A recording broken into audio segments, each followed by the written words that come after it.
Bem-vindo a mais um Psicologia em Cena. Se você gosta de alegorias, filmes que trazem uma riqueza de simbologias e vários significados ocultos, então não saia daí porque hoje nós vamos falar sobre Bird Box.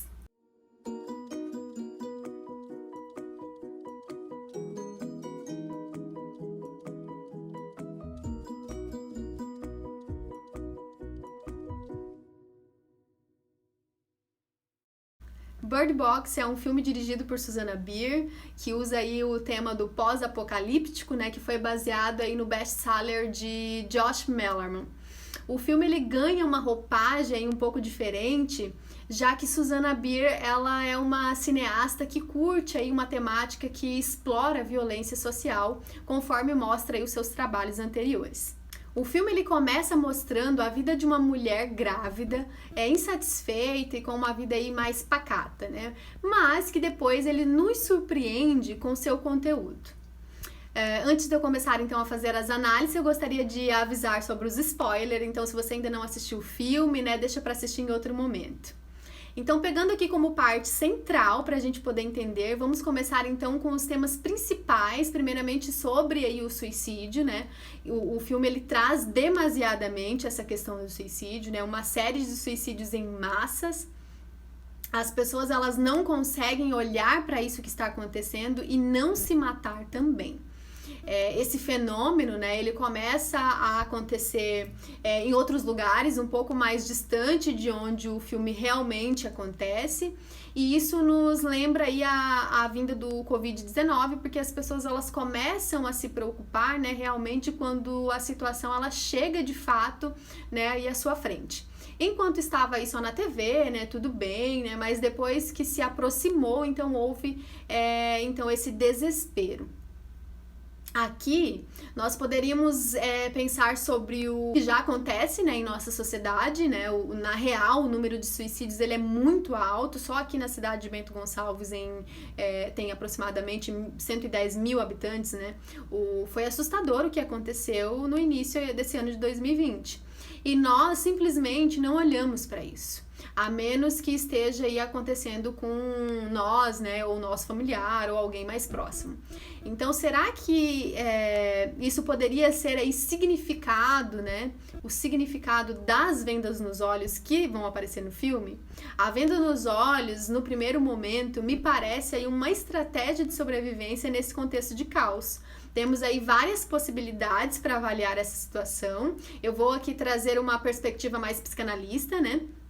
Nós podemos então entender aí como uma ferida narcísica, imaginando que se nós precisamos do olhar do outro para ser, para existir, então imagine que o que está sendo enxergado é assustador, porque remete a algo que está batendo, conectando diretamente com a nossa angústia e dizendo que somos aquilo que talvez nem seja, ou melhor, somos, mas preferimos não olhar. Então precisamos aqui fechar os olhos, né, para isso que está acontecendo, um olhar para dentro como forma de se conectar psiquicamente, nos libertando aí dessa imposição social. Talvez a venda ela nos obrigue a enxergar de outra maneira e não através dos olhos aí dos outros, né? Uma nova maneira de ver, uma nova maneira de ser no mundo. Eu pensei nessas possibilidades, já que Susanna Bier ela levanta aí bastante a questão da violência social. Esse algo também que aparece, que acomete as pessoas e que nós não conseguimos descobrir o que é de fato, acaba sendo aí um gerador muito angustiante, né? Tanto para quem vive isso no mundo real, quanto para quem assiste o filme. Esse medo do desconhecido, ele é justamente o que causa angústia. Mas, curiosamente, isso não acontece com os loucos. Por quê, né? Os loucos, eles ficam fascinados, né? Eles ficam apaixonados pelo que eles estão vendo.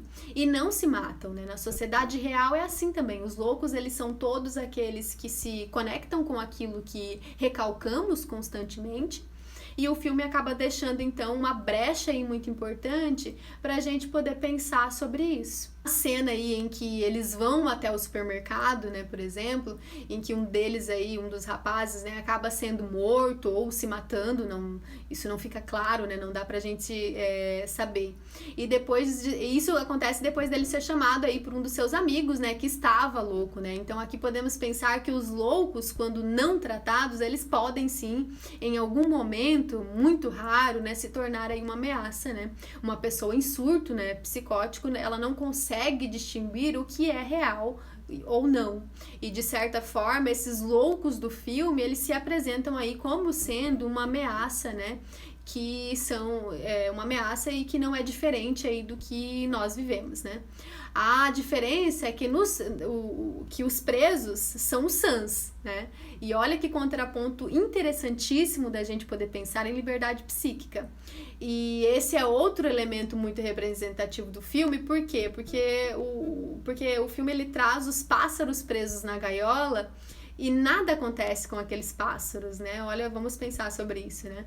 Outro símbolo que acontece no filme é as duas crianças que não recebem nomes e são privadas aí de certa forma de sonhar, de fantasiar, de desejar, né? Por quê, né? Porque como diz o nosso mestre Christian Dunker, nomear pessoaliza, nomear individualiza, e como nós vamos pessoalizar alguém no momento de caos, né? Depois, porque sonhar e fantasiar, desejar, ela faz parte do nosso desenvolvimento humano e psíquico, ainda mais frente, né, a tudo isso que estava acontecendo.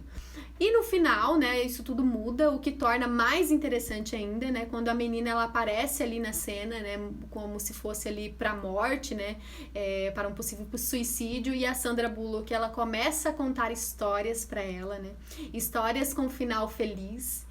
E olha aí o quanto, né, esse momento ele é rico, né? Porque quando eu digo que precisamos da fantasia em meio ao caos, é porque a fantasia ela nos devolve a esperança. E é isso que Sandra Bullock faz no final quando conta a história. Os contos de fadas, por exemplo, ele é ótimo, né, para trabalhar as fantasias infantis. Tema que eu vou aí estar trazendo, né, em um outro momento, né, pra gente estar discutindo. A água, que também aparece no filme, ela simboliza aí muitas coisas, né? Até porque não é só a água, mas é uma travessia, né? Nós poderíamos pensar então aí como sendo uma representação da renovação, assim como no batismo, né? Uma espécie de renascimento. Que é o que depois acaba acontecendo, né? Mas ainda assim presos dentro de uma caixa, né? Uma caixa de pessoas cegas. E a pergunta que eu vou deixar aqui para reflexão, né? Será que a normalidade está dentro da caixa? Será que a normalidade ela é Bird Box? Deixa aqui nos comentários. Qual a sua visão sobre esse filme?